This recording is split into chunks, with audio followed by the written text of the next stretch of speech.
Recording in progress. And listen, welcome. Let me start with a proper introduction. My name is Erin. I am a clinical psychologist and I head up the Loss Foundation, which is a national bereavement charity supporting people who have lost a loved one to cancer.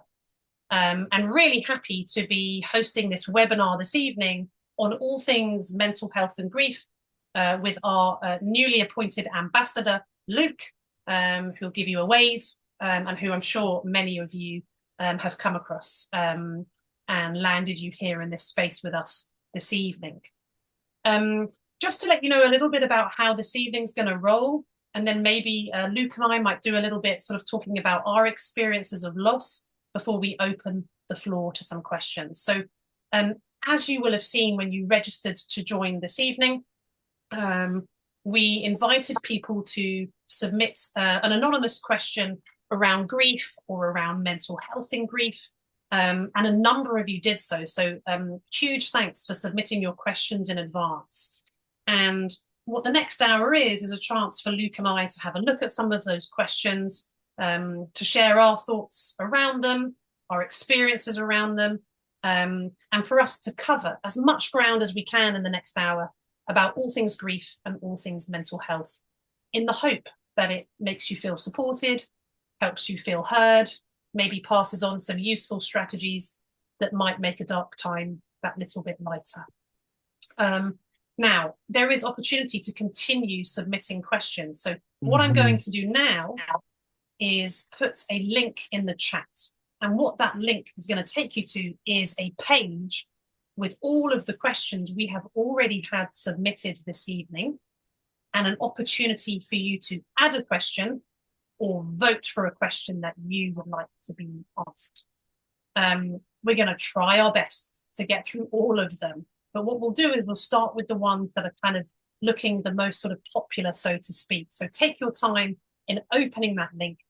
You should see a list of questions, opportunity to write your own, or up votes. I think it's the up arrow, any of the ones that you two would like to have answered, and Luke and I are going to bounce between them. And we're going to go until 7:30. We're going to stick to time. And if there are any questions we haven't answered, we'll be sure to send around the answers on our thoughts and reflections on those tomorrow. And when we do that, we'll send a little feedback link, because this is the first time we've done something like this, and we'd love your feedback on how it ran for you, and if there's anything that you think we could do differently to make it even more helpful. I've done a lot of talking. So actually, why don't I hand over to Luke, who can talk a little bit about his experiences of loss, and then I'd be more than happy to do so. So Luke, over to you. No, thank you so much, Erin, for the lovely introduction. Hello, everybody, and welcome to this discussion.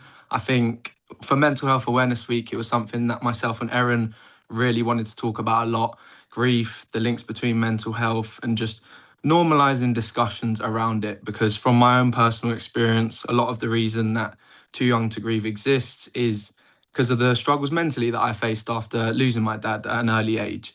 And I think just hearing people talk about it, discuss it, and understand that, you know, a lot of what you're going through is just a very normal response to something that is very abnormal is very good for you to hear and feel a lot more seen, heard, and understood. So, yeah, thank you so much, Erin, for introducing this discussion and webinar, should we call it? And thank you, everyone, for joining. Just to touch upon, if you've never come across Too Young To Grieve or myself, my name is obviously Luke, and I started Too Young To Grieve after losing my dad at 21 years old in my final year of university. So a time where, you know, you're sort of navigating doing dissertations, your life, things that are, you know, life challenges. And to navigate grief at that age was something very new to me, something I'd never even myself spoken about before. So I had no idea what was going on. The mental health effects of grief were something very new to me. Things like health anxiety, things that I'd, you know, depression symptoms, things that I'd never really ever thought about happening. But you know, the links between grief and mental health that we'll discuss tonight will make, you know, you understand these things a little bit more. So, yeah, that's kind of why I started Too Young to Grieve, and essentially why we wanted to talk a lot more about this today was to normalize those things that can come with grief as well. And yeah, I'm really excited to dive into the questions that we've had, because a lot of those questions I had myself. So yeah, I'm really excited to get into that and appreciate you all joining today. Thank you, Luke, for sharing and for opening, Too Young to Grieve, and doing all that you do for our community. And for those who don't know me, I set up the Loss Foundation many years ago after my dad died from cancer. And at the Loss Foundation, everything we do is about group support. And the reason behind that was that I really felt very lonely in my grief after my dad died. And although I had all these friends around me that were great, we weren't talking about grief. And I had family members and I had friends, but I just felt really lonely in my loss, and really struggled to find communities where actually I could speak to other people who'd lost a parent.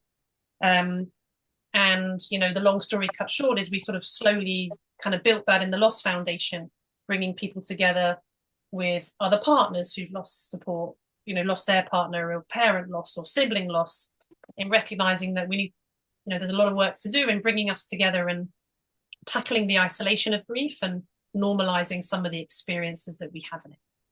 And that normalizing word is a big part of this evening.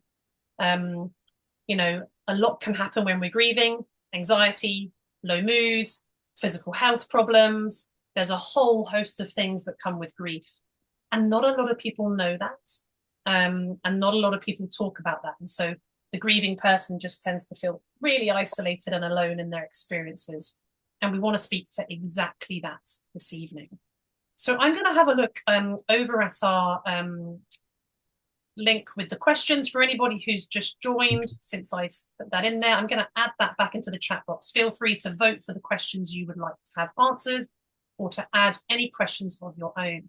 And listen, I'm heading in, and we've got a top question there already, Luke. So I get lost in thought more easily, and this can turn to anxiousness and overthinking. Do you think this is linked to grief? What can I do about it? So getting lost in thought more easily, overthinking, and getting anxious. Luke, any thoughts on that one, or personal experiences of it? Yeah, 100%. I think from my own experience of grief, the brain fog that comes with it can be very difficult to navigate. I think that's something that I never expected to experience, especially early on in grief, when you're sort of in the depths of it and you're waking up and you're just trying to get through the days. The brain fog that comes with that, the sort of anxiousness about, health anxiety was something that I first experienced through grief. Losing my dad to cancer, I was constantly thinking about, other things that might happen to myself or to others. And I think that anxiety is definitely a part of the grief experience. Something has come into your life so shocking and traumatic, it can impact so much of your life going forward, because you're sort of on edge thinking, is something else going to happen? And that was definitely for me a big part of my sort of first 1-2 years of grief. So navigating that was something new to me, something I'd never experienced before. And I think it is a part of grief. Your body sort of, you'll obviously be able to touch a bit more on this, Erin, but, goes into fight or flight. And those sort of weird experiences, you don't know what's happening. And for me, that showed up a lot in anxiety. And I think my anxiety went through the roof in that first year of grief. So yeah, when it comes to thoughts and getting lost in those, I remember doing my dissertation, and I said this to people on Sunday. To this day, I don't still really have a clue what I wrote about in that dissertation, just because my brain was so fogged up with grief and thoughts of what is even happening right now. Yeah, I completely agree with all of that. And anxiety actually goes really closely hand in hand with grief. It's just not one of those things that's commonly talked about as part of grief. When people think of grief, they think sadness, right? But anxiety is such a key part of it. And that's because our brain gets really worried about other bad things happening. So either I might start to get really worried about my own health, or the health of other people, or just sometimes what people describe as like a sense of doom. Like I just feel like something bad's going to happen. And anxiety is really akin to overthinking and spiraling and getting lost in thoughts. And I think it's normal. One thing to look out for is like how much Is this impacting my functioning? It's a really normal part of grief, but we don't want it to stop you from being able to work or function or, engage socially. And if it's sort of getting worse or going in that direction, it's okay to get a bit of help with that. Might even be self-help, a bit of a reading around that or strategies around that. But I 100% want to normalize it. Mm-hmm. And I think just on that last bit, Aaron, where it says, what can I do about it as well? And I think that's, again, like you said, the self-help type of things, even for everyone on this webinar today, joining something like this is something that I never did myself in the first sort of year or two of grief. And I think hearing conversations from other people, whether it's, social media, whether it's a webinar like this, or reading books, journaling, like you say, going for walks, all these type of things can help with that anxiousness and the overthinking. And it's at the start, I always like to say, it's like very small things. The little things at the start can do absolute wonders for your anxiousness, your overthinking, and it doesn't have to be anything massive. It can just be those little things each day that can get you through the sort of initial period of grief. Yeah, completely agree. Listen, let's move on. We've got lots of questions coming through, which is really great to see. I've got one here. Why do I get so easily overwhelmed when I used to be so resilient? Yeah. I'll dive in on that one because it makes me think of two things. I guess, first and foremost, the recognition that grief, is like a steamroller. Like it can really knock us for six. And what tends to happen, right, is that people's natural traits or resources or abilities, they might all just go down to zero, right? So if we almost think of all these different traits I have and how much I have of them, typically grief wipes them all, right? Because to survive, I sort of not engaging in any of those traits and I'm just trying to get through the day. And what happens is sometimes as we adapt to grief, some of those don't come up as high as before. Maybe some come higher than they were before, right? As we, I guess, try and find our version of ourselves that we are whilst we're grieving and adapting to this new way of life. That doesn't mean it stays that way forever. It doesn't mean you don't build in resilience, but that some of those might come down for a period whilst you're adapting. And the other thing that can happen is that actually when we are so overcome with emotion, our tolerance is lower, right? Our tolerance for people, our tolerance for small situations, and then maybe we don't feel as resilient because actually we get more irritable more quickly. But that's just because thinking about all that we're carrying, there's not a lot left in the tank. And so actually not unusual for us to tip over the edge a bit more easily. Absolutely not a sign that you're not coping. It's more a sign of how much you're carrying. And I definitely had that experience myself, and we hear it all the time from the people we support at the Loss Foundation. I don't know if you experience similarly. Yeah, 100%. I mean, even little things, one thing that stands out straight away is like group chats. A lot of people have said, I've had to mute group chats, like there's too many things going on, too many notifications. And I was the same, like a lot of people obviously messaging and there's a lot of messages coming through. But when you're so overwhelmed with your own grief and, there's a lot going on for you, having more things come on your plate is like, it's just too much. And I think that's again, like you said, Erin, a very normal part of grief that, you do get overwhelmed by something that maybe before you thought was just little, but now you've experienced something so big. It's like the little things are a little bit more overwhelming, and that's also okay. And it's a normal part of the grief, and you shouldn't feel weird for feeling, overwhelmed by small things that are actually probably a big deal now. So yeah, again, it's absolutely fine if you do feel those type of things, and it's just a normal part of this process. Yeah, really, really helpful. I'm going to take us back to the list of questions. We've got lots there, and I'm keen that we get through as many as we can. So the one we've got at the top here with the most folks to talk about is motivation-based. So I can't motivate myself, and I procrastinate so much since the loss of my mother, who was my motivation. Yeah, that's a heavy one. Any thoughts on that one, Luke? Concept of motivation and when the person who's died is your kind of motivating force? Hmm. Yeah, I mean, well, for me personally, my own experience, my dad was one of my biggest motivators, and things like football, things like my university degree, careers, everything that I was sort of doing was, he was motivating me towards that and telling me to do these things. And I think, again, initially in the initial period for me, again, it was the same sort of feelings. I felt like, well, what's the point in finishing this degree? He's not here anymore. What's the point in playing football? He was the one that used to come and watch me. And I think, again, that's a very common part of grief. The person that was always there, your sort of rock, the person who pushes you to do these things. It can often feel like, well, there's no point now, they're not there. But on the other end, now that I'm sort of a bit later in my own journey, I see a different perspective on that. And it's like everything that, I do now and everything that we do is still carrying their legacy forward, and they're still motivating us every single day because they're the ones that, we get a lot of our traits from. The things that we are doing comes from them. So the motivation side of things definitely at the start dwindled a lot. And there were things and times where I was just like, well, there's no point cracking on with this. But then at the same time, it's like they are the ones that are still going to be pushing you. They're still going to be wanting you to do those things. And it's just taking it one moment at a time and remembering, at the same time, why you sort of started those things and why you do those things. And that was a big thing for me that helped me to just keep going and keep going. And yeah, if you sort of take a step back and have a think of that perspective, it can be really useful for you, I'd say. I don't know what your thoughts are on that, Erin.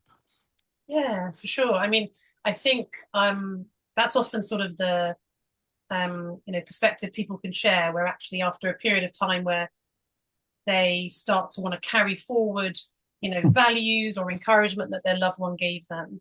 And I recognize though that it might take time to get to that Hmm. place, right? And actually the space we might need to sit in is, very much kind of being with our grief rather than, forcing ourselves to feel motivated. And you know, lack of motivation kind of goes closely with low mood. And a lot of people describe that, right? When you're grieving and you've lost someone you love so much, your mood is likely very low. And when we're low, we don't want to do much, right? And we don't engage in things in the same way. Might not engage socially the same way, might not feel the same way about work, even close friends. I might not feel the same way about them. And so lots of our feelings change, and we get that low, flat kind of feeling, that low energy. It's really, again, quite common in grief. And I guess we're going for a balance, like allowing you to be with grief, allowing you to make room for that, but then trying to have some times where I do something different. Like maybe I just push myself for the walk around the block. Might sound really small, but maybe today's the day I, give myself a kick and do something different. Maybe the other day is the day that I stay under the covers and I'm sad. We're almost encouraging, making room for both. But it's so hard when your biggest motivator was your person, right? And that person's not there. Completely understand. Really, really tough situation. Mhm. Should we look at the list, Luke? Yep, 100%. Okay. Do keep the questions coming in and your votes for the ones you want to have answered. Okay. So I've decided that to stay safe, I have very little contact with others. What suggestions are there to help support and broaden my mental well-being in solitude? Okay, so we've got two parts there, and I think maybe we could speak to both. One is, how do I look after myself whilst being alone? But there's another part there about actually, in order to stay safe, I have to stay away from. So maybe we speak about, I mean, they're related, but they're two kind of separate things happening there. And really not uncommon that we Hmm. hear, Luke, that people cut off socially, or maybe they don't, feel the same about people who've been in their life, or maybe people have been incredibly disappointing, or they come out Hmm. with horrible platitudes like time's a healer, or, at least they're at Hmm. peace, or things that, absolutely don't meet you where you're at. And it can be really heartbreaking when people disappoint or don't meet you where you are. And I know that some of the other questions touched on that. I'm happy to speak to the solitude bit, but Luke, what's your experience of contact with others and wanting to lean away rather than lean in. Yeah, I did the exact same thing. I think at the start when I was at uni, I think I was very similar in the sense that I thought, being in that isolation, solitude, like we discussed, being on my own would be a lot easier than having to face other people. And, I always used to think if I was to be with other people, I'd bring the mood down, or, everyone would think, oh, is he okay? What he's going through this? Like, what do we actually say to him? And I think that led to me, wanting to stay on my own because again, we feel like the people around us don't get it. So what's the point in being around those people anyway? And then, it just sort of led to a point where I was like, I'm just staying on my own a bit too often here. And then, like we said, a normal part of grief. It's part of the process. You will go through those periods. And then eventually, when you are ready, you can put yourself out there. And I think for me, it took a lot longer because I didn't have access to those things. But what I would say on the other side of things is that through connecting with people who do understand you and do get it, and a community of people who have been through grief, for example, that can be one of the biggest healers as well, because you're around people who can talk about things like this very openly. You're able to talk about your person, you're able to talk about the experiences that you're going through, and those people just instantly get it and relate. And through Too Young to Grieve, for example, the runs that we do events, you can just see how people are able to just openly talk about whatever it is they're going through, whether it's logistical things, emotional things, mental health, grief, their person. That can be one of the biggest healers as well. So, two sides to that question there. It can be part of grief where you do want to be alone because you don't want to bother people or you just want to be in your own company. But on the other side of things, when you are with people who do understand you and do support you in your grief, that can be a massive, massive help as well on your journey. That's my perspective on it. I'm sure, Erin, you'll be able to touch on a lot more as well. Well, I agree with that. I guess both of our organizations do that exact thing, Mhm. right? Where we're trying to bring people together with others who get it, right? And, the reason we do that is because we see that it works. And it's kind of strange, or not strange, but like amazing. Because actually bringing people together, that's not rocket science. But once we're there, we see so much beauty because I don't have to worry about, being honest with my grief. I don't have to worry about judgment. I don't have to worry that I share a detail that's going to upset someone else and, being a Mhm. burden or what have you. And that was exactly what I was thinking, that if it feels difficult to be around some people, are there some new people who you might be able to be around? And I totally appreciate it's hard to put yourself out there and go to an event, be it one of our support groups, be it a running event with Luke. It's hard to go to new things. Um, and so there is a readiness to that. This is not about forcing anyone. If, safety's priority. So if staying away is what helps you feel safe, that's okay, right? There's a readiness to these things when you might feel more able to step in or try something or anything like that. And there's a general encouragement, lean away from the things that are not making you feel safe or making you feel more distressed, and lean towards the things that help in any way. In solitude, that can look like anything, depending on what you normally engage with. We always invite people to lean towards coping strategies that normally work for them. So whatever you're normally doing in solitude, be it actually, I put on the comedy I've seen 50 times because it's predictable and I don't have to think too much and it brings me some nostalgia or joy. Or, I do any other activity. So lean towards what's already maybe been helpful for you. And maybe if there's a time that feels right, connecting at an event where you might meet somebody else who feels much the same as you. Thank you for your question. Mhm. Listen, we're halfway through already. Okay, so next question we have got here that was upvoted was, what's your experience of identity change stroke confusion after the death of a parent? Okay, identity change, confusion. Luke, let me come to you. What are you thinking? Well, the first thing that comes to mind for me personally is I was a very much, still am, an introverted person. And through grief, my perspectives on life changed. A lot of my identity changed.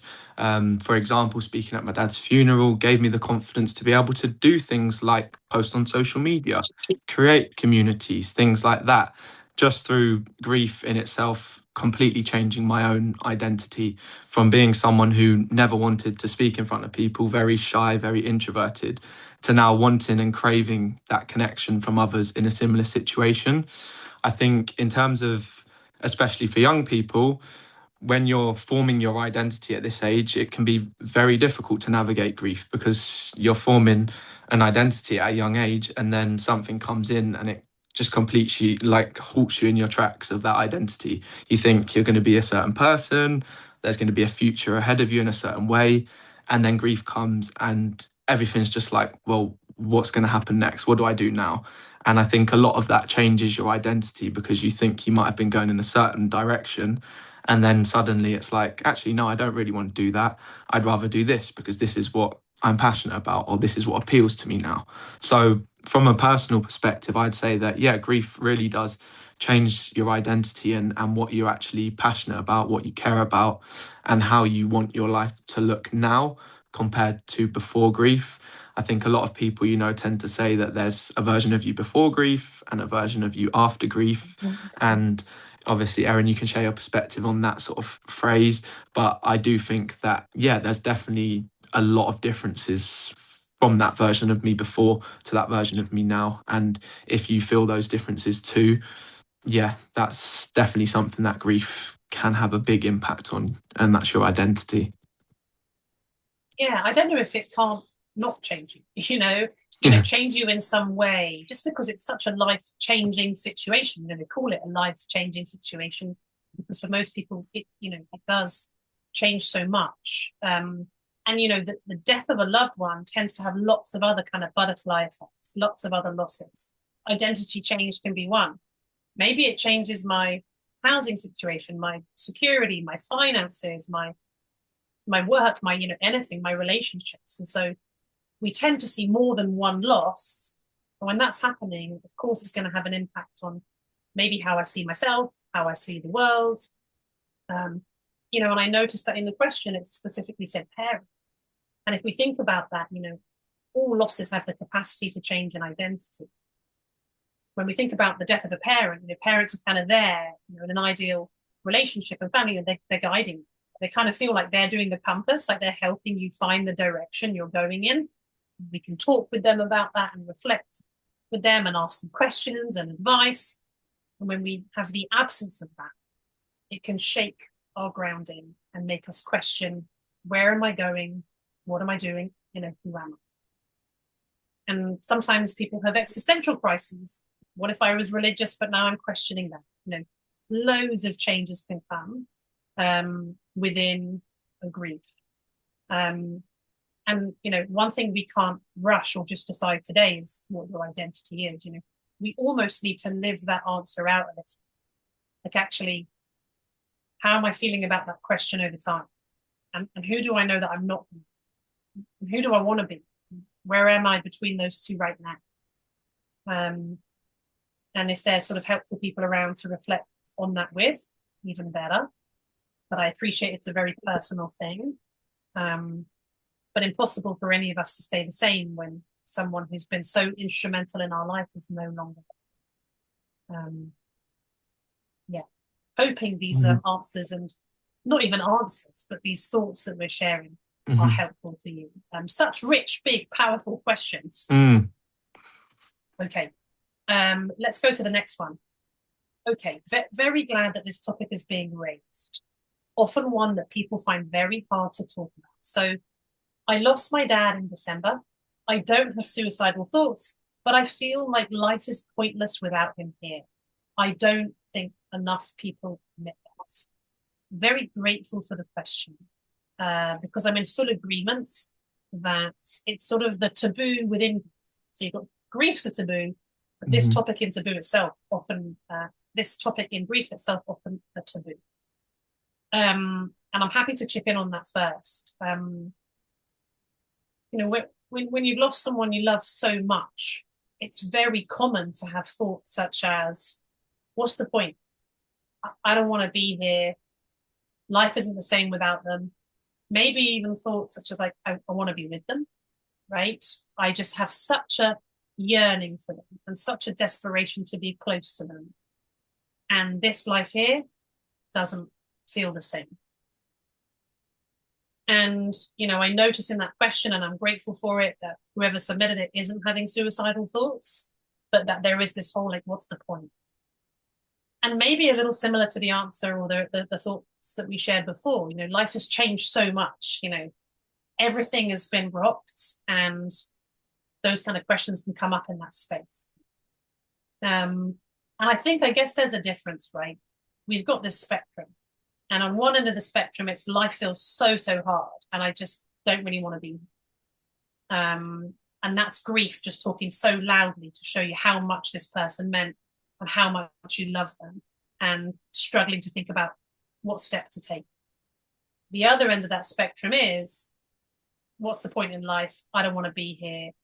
I'm going to act on those thoughts. And that's what suicidal kind of ideation is. And anyone in this camp, highly encourage you to get support. If you've got any questions about that, you're very welcome to email us about that separately afterwards. We'll pass on contact details, because this one here is needing of, an urgent help, so that actually we can help you handle those kind of thoughts or impulses. But actually, anything on this spectrum, right, is not uncommon in grief. Where it gets tricky is when it's not being spoken a lot. So it almost feels like, am I not coping because I'm getting these thoughts, but maybe other people aren't sharing them. And maybe it just feels really hard to live this kind of new version of life where someone's died, but we don't love them any less. They're still our parent or our partner or our loved one. And we haven't quite figured out what that's going to look like. And that's when we slim it down. We couldn't possibly figure out all of that now. Now we've got to look after you today. Like, how are we going to get you through today? And then tomorrow we're going to do tomorrow. And that might sound like small steps, but when we're in that headspace, that's the only space we have, right? Is to look after you in this moment.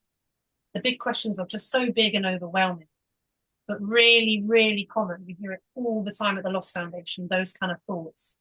They're actually really typical in grief. And they're really just showing how much this person meant to you. But really important, anyone here, that we do help you feel supported with the right kind of support, strategies, other organizations to help you, so that you don't do it alone, which is kind of the whole point of this session, is you not having to do this alone. Luke, what are you thinking? Yeah, no, I think you've really answered that question really well, and I don't have too much more to add to it. And again, like you said, I think it's really good that we do talk about this question, because I think a lot of us do have, thoughts like, what's the point? And, they're not here anymore, so what am I going to do now, type of thing. And I think talking about that, and the person who asked it, is a really good question to ask, because like you said, you might be thinking, am I the only one who thinks this? Like, are other people thinking this? And when you do get the confirmation that other people have felt that, and it's not just you, it's a big part of grief, and a lot of us do feel that too, especially like we said at the beginning, when you're in the depths of it and it's all consuming. It is really all consuming, and a lot of it is just that love you had for that person. And when that love physically isn't there, you're like, well, what's the point? I'm doing a job that I don't like anymore. I'm doing this dissertation, what for? I'm going to this club, what am I doing this for?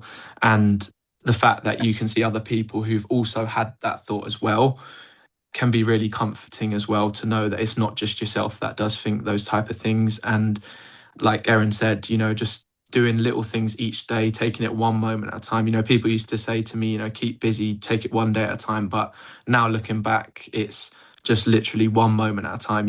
What little thing can you do? Is it putting on a song, listening to a podcast, writing down 5 words? Little things that help you to navigate those feelings can be really useful. And if you do need the support, as Erin says, reaching out, it's absolutely okay to reach out and ask for support or help or others' opinions on that, and we're more than happy to point you in the right direction, or send us a message and ask us our thoughts on it as well. Yeah. Thank you for that, Luke. I do see that another question's up top there that's reasonably similar, so I guess we'll sort of add on to what we've kind of shared.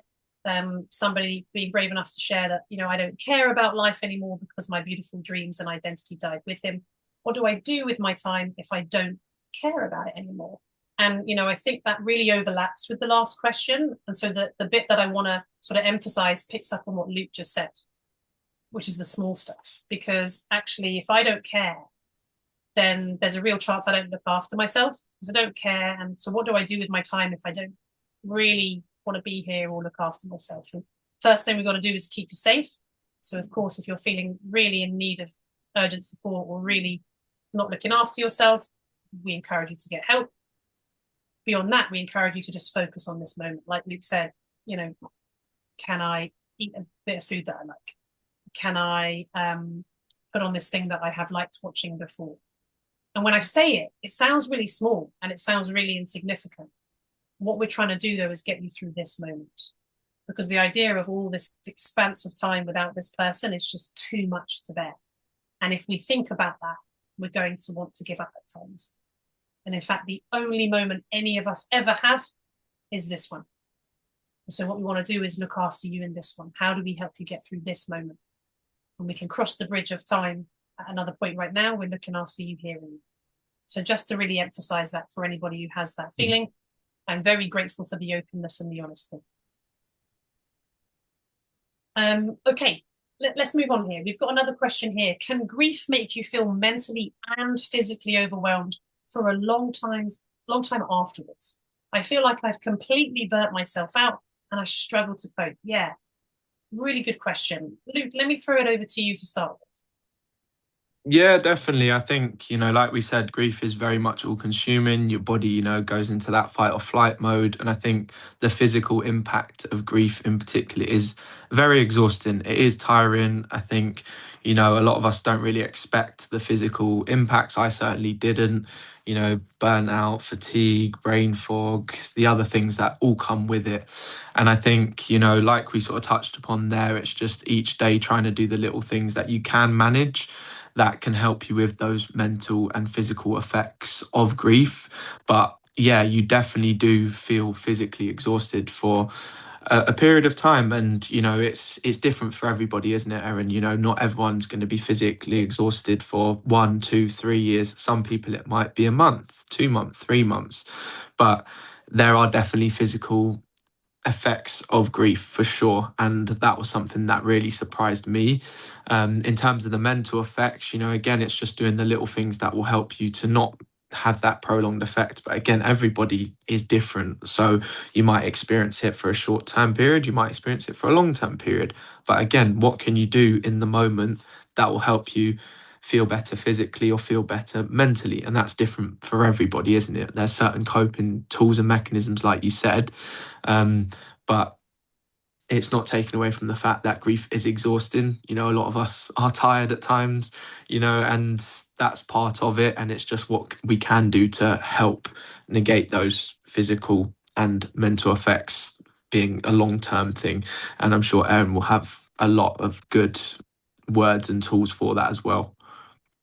I think the other thing I'm thinking is that, and I don't know if people experience this here, is like the mask we put on when we're grieving, right? So actually, often sort of hiding it, like my mask of grief where I'm sort of pretending that I'm functioning or feeling better, but actually underneath I'm really, really unhappy. And that is exhausting. Like having to go into a space where you don't really feel fully yourself, but you're having to sort of act like you are, be it at work or socializing. And that can be incredibly exhausting. But also there's a whole host of biological things happening when we're grieving. Typically our stress hormone cortisol is higher. I might not be sleeping as well. Maybe I'm having bad dreams. Maybe my eating habits have changed. All of these things impact how my body functions or struggles to function. And therefore, I may well feel low in energy. Low in energy equals low in mood. And then I get that flatness and that tiredness. And so there's a whole host of reasons. It's not unusual. Key thing there is that we stick to the basics. We've got to get you some kind of sleep. We've got to get you some kind of food. We've got to get you outside. Sounds really simplistic again, but we know that when the basics are off, everything else is even harder. So sticking to the basics to help you survive is definitely recommended. Might help with some of that physical exhaustion, or might just be something we can do to look after you during. But really not an uncommon question at all. Thank you for that. Okay, next question we've got here. And do feel free to keep bringing in questions or voting for the ones you'd like us to speak about. How do I stop feeling jealous of other people that still have their dad around? Yeah, good question. Luke, what are you thinking? No, I'm glad that you picked that one because I think that's a really good one to touch upon. I think it's very hard. I think my perspective on that, it's very hard to stop feeling jealous of that. I mean, it's natural. I think it's normal. Again, you know, a lot of what we're trying to talk about here is just normalizing the things that you will feel, and jealousy is definitely one of those. Something I never expected, but you know, there's still times where you might come across a dad and his son having a pint or watching a film in the cinema together, and there's still moments and pieces of me that are like, I wish I had that. And again, I think it's just a normal part of this process. You know, it's you missing something that you don't have, and unfortunately, that's the case. But also, I also think that, you know, there are times where grief and joy can coexist for, you know, your friends, you know, potentially on Father's Day. You know, it's a tough day for a lot of us, and that jealousy does show up a lot, especially for myself. I'm sure a lot of people can relate to that. So I would say that, yeah, it's very hard to just stop those feelings. They're very natural, normal feelings of grief. And at times, you know, it's just hard to navigate those, and that's what I would say on it. Unfortunately, it's just a hard feeling to process. But yeah, Erin, if you got any thoughts on that as well. Well, I'm with you. You know, I wish it was the case that we could, you know, have more control, you know, over those things. But actually, you know, um, the invitation here is to try and sort of acknowledge the feeling rather than judge it. And what a lot of us do is judge it. Or why am I feeling that? Or I feel like a really bad person because I feel jealous. Or, you know, and a lot of us are judging our feelings all the time. Feel like I should be doing better, or I should be feeling like this, but I feel like this.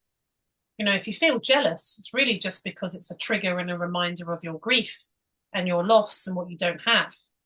That doesn't mean you can't, you know, be happy for that person or you hate that person. You're just jealous that they have something that you very much miss and yearn for and want. So if this is kind of the feeling, right, the jealousy, what we don't need is like this judgment on top, because it tends to just make it harder, right? What we want to do is like take the judgment out and kind of like hold it, like look after it, because any feeling we're having tends to be doubly as hard as soon as we judge it. We don't need the judgment, right? It's a horrible feeling to have at times because it comes with a bit of guilt and like a bit of negative kind of feeling. But as Luke said, it's actually a very human feeling. We all get it in different ways. And so maybe there's something here, right, about holding our feelings rather than like judging them and telling ourselves that it's bad and we've got to get rid of it. What it might do is it might evolve over time, but that might be where you are with it now. And so maybe we could hold it kindly rather than judge it. Such rich questions tonight. Honestly, I wish we had more time. Let's have a look at this next one here. Okay, so we're shifting on to another feeling here. How do you deal with feelings of guilt if you lost someone from alcohol or drugs? So I guess there's two parts to that, because we've got the alcohol and drug parts, and then guilt in that context. But I know that guilt can come up a lot in grief in general. And maybe I'll chip in on that one off the bat. You know, guilt is a really common experience in grief, but one of those sneaky ones that often isn't spoken about, right? Because guilt often comes with feelings of shame.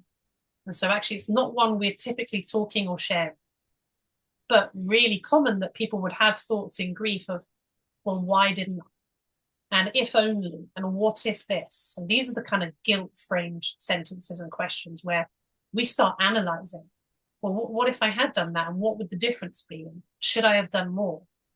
You know, be that alcohol or drugs or another experience of loss where we're analyzing why we didn't do more.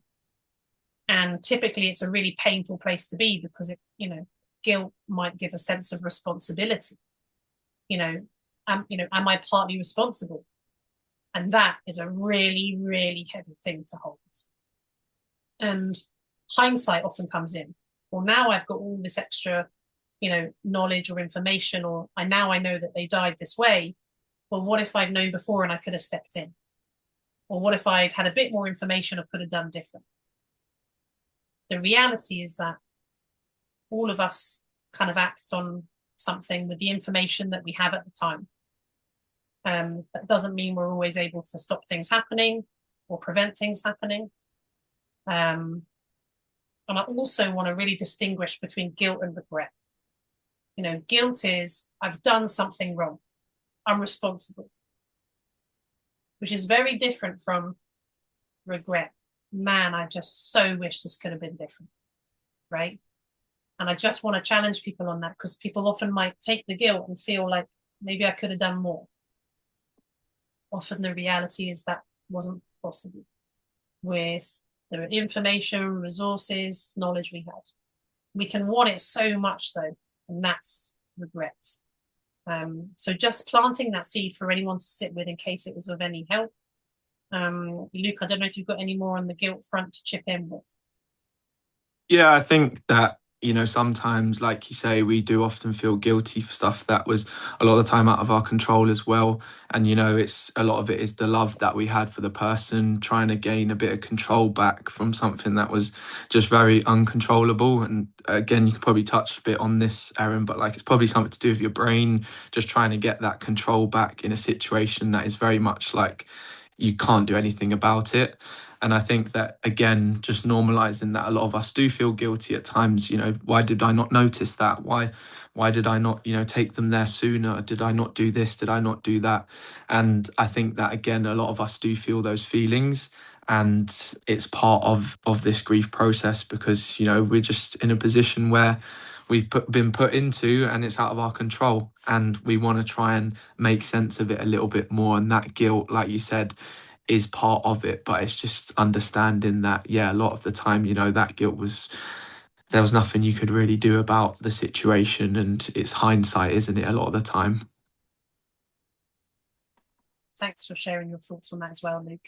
Such an important question. Mm-hmm. We got 10 minutes together, and we're going to do as many as we can. Next one that's been upvoted here, and it's such a great question. How do you determine what is normal grief and when you should start being concerned if everything feels terrible anyway? Yeah, I'm really glad that's been asked, because how are we to know what's kind of normal? And I recognize on that one, it's very individual, so it's not the case that we could just say, right, well, if these three things happen, it's no longer normal. So it's very individual, and people do it at different paces. I guess there's one thing that we typically look out for in the world of kind of mental health and well-being. And that's when, people are really struggling to function, right? So, and when someone's just died, we're all struggling to function. That is actually really normal, right? I'm really struggling to concentrate, or struggling to get out of bed, or get things done, or things that used to feel easy now feel really, really hard. And all of that is really normal of what we call that kind of acute grief period. And I won't put a timeline on it, because it can be so different for people depending on your lives and your contexts. Now, sometimes what we hope to see, right, is that people shift into what we call kind of integrated grief, which is, I don't miss them any less. I don't love them any less. I'm able maybe to engage in life a bit. Maybe I'm engaging in activities or work, and I can do it, right? And maybe over time, bits of that feel easy. Where we invite people to get kind of help is when they feel really stuck. Like, actually, time's passing, but I feel really stuck on this, I just can't get past these memories, or this feeling of guilt, or, it's really stopping me from kind of engaging in life. And so what we're looking for is when things aren't evolving on their own. Don't want to, again, put a time frame, but actually, I just feel really, really stuck, and it's not shifting. And all that means is that you would benefit from someone to help you talk it through, work through it, figure out some of the stuckness. It's absolutely not a sign of not coping. What we sometimes call it is kind of maybe prolonged grief, maybe sometimes complicated. All that means is benefit of a helping hand. So we're kind of looking at things getting worse over time. Up and down is normal, right? Up and down is normal, but we're looking for it getting kind of significantly worse or really stopping you from engaging in life. Luke, anything to add to that one? Yeah, no, I think it's really good that you touched upon obviously like the complicated grief, the delayed grief, and prolonged grief, and that side of things. But I think it's also that question is brilliant because a lot of us think there is a right or a wrong way to do grief when there really isn't. You know, there's no right or wrong way to do this. There's no things you should be feeling. There's no stages that you have to tick off or checklists that you have to work through to then, at this point I'm going to be feeling this in my grief. At this point I'm going to be at this point. Everyone's grief journey is completely different, and when you get to certain points in your grief journey, there's no timeline for that at all. And as Aaron said, there are certain things that you can work through, or if you need the support to talk to someone, if you're feeling a bit stuck for a long period of time, then of course you can talk to people. There's people that can support you, but just knowing that it's very normal to do different things in grief, and there's no right or wrong way to do those things as well is really useful to know, I think. That's a super nice thing to add at the end. And the next question we've got, again, I keep saying it's a great question. They all are great questions, so let me just say that. Some of them super glad that they're being shared here because, again, they're topics that don't come up a lot. And one of them here is, what are your thoughts on antidepressants? Grief feels like a roller coaster ride. Is this normal, and would medication help? So roller coaster ride absolutely is normal. We often sort of talk about that, grief coming in waves. Like sometimes there's a big wave, sometimes there's a small one, occasionally calm seas, but actually there's still going to be waves. My thoughts on medication, recognizing it's an incredibly personal choice. There's no right or wrong in it.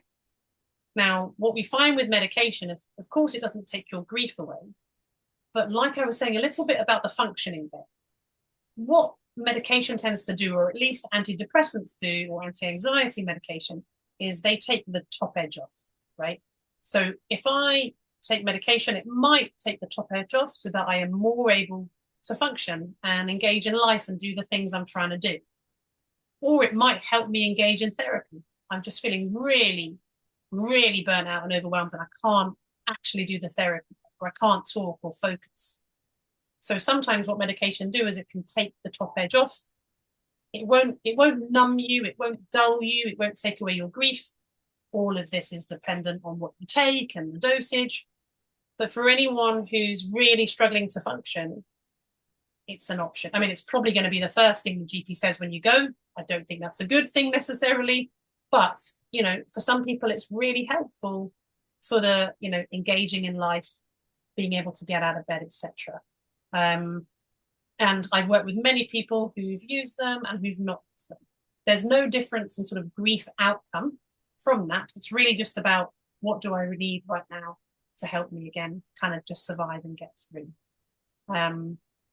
Luke, what do you think about that one? Yeah, I mean, I'll leave the sort of antidepressant side to yourself, the professionals. But just on the roller coaster side of things, I would, yeah, definitely touch upon that. I think you literally said it so well that the grief comes and goes in waves, and I'm sure a lot of us and people in here have heard that a lot. And I think it's very true. Grief can show up at any random time. There's no sort of time that you expect it to come. It could come when you hear a song in a supermarket, in a coffee shop.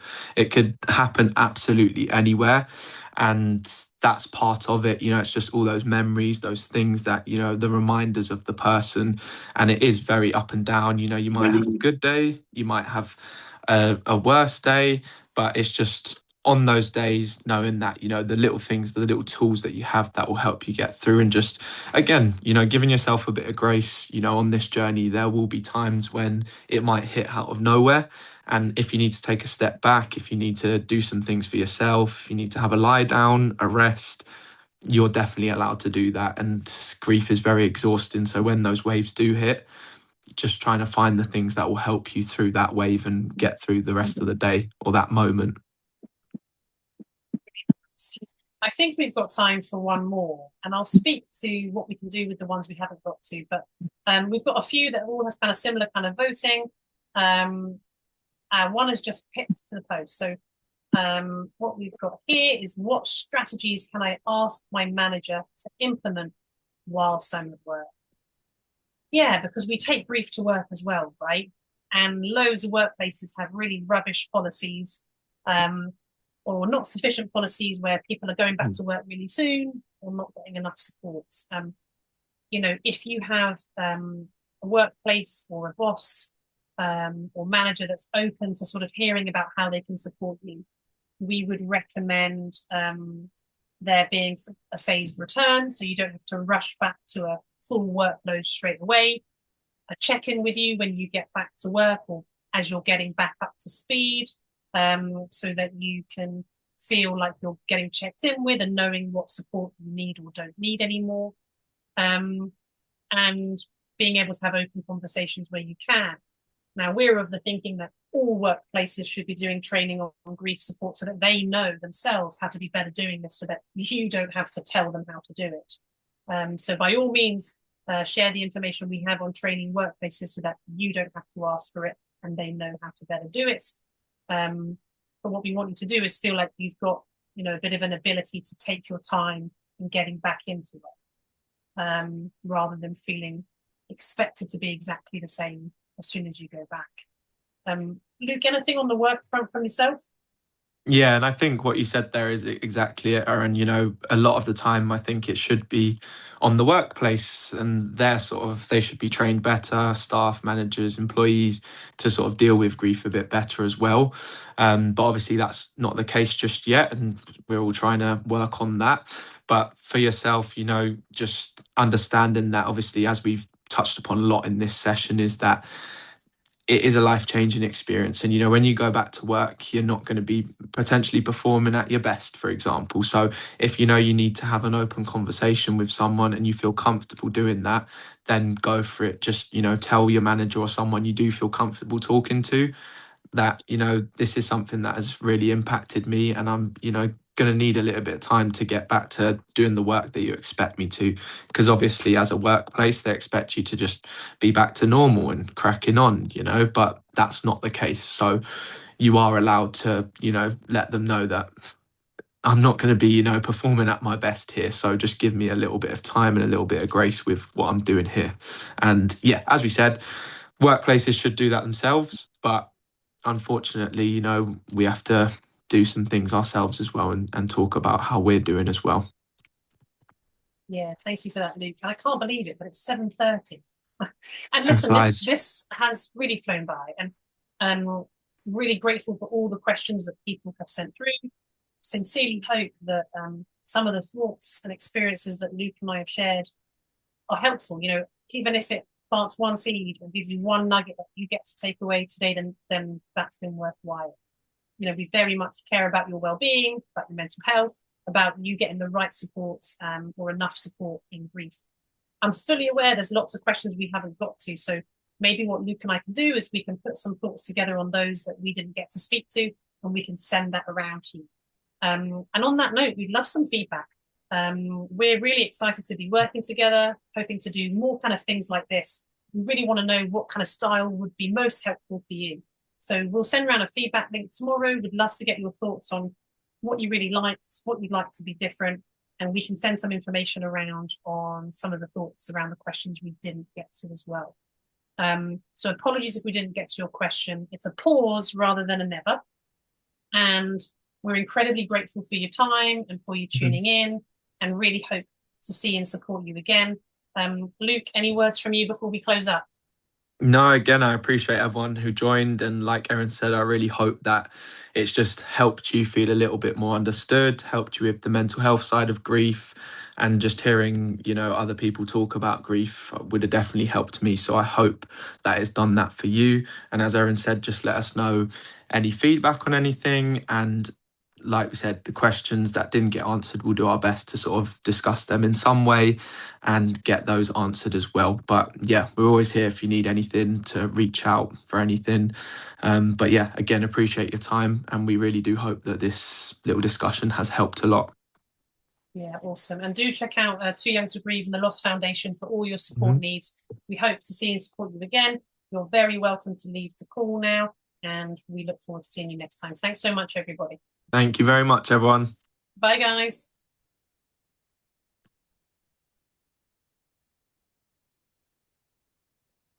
Bye, everybody. Bye-bye.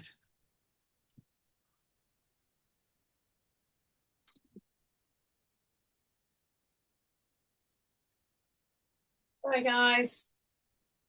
Thank you, everyone. Bye, guys.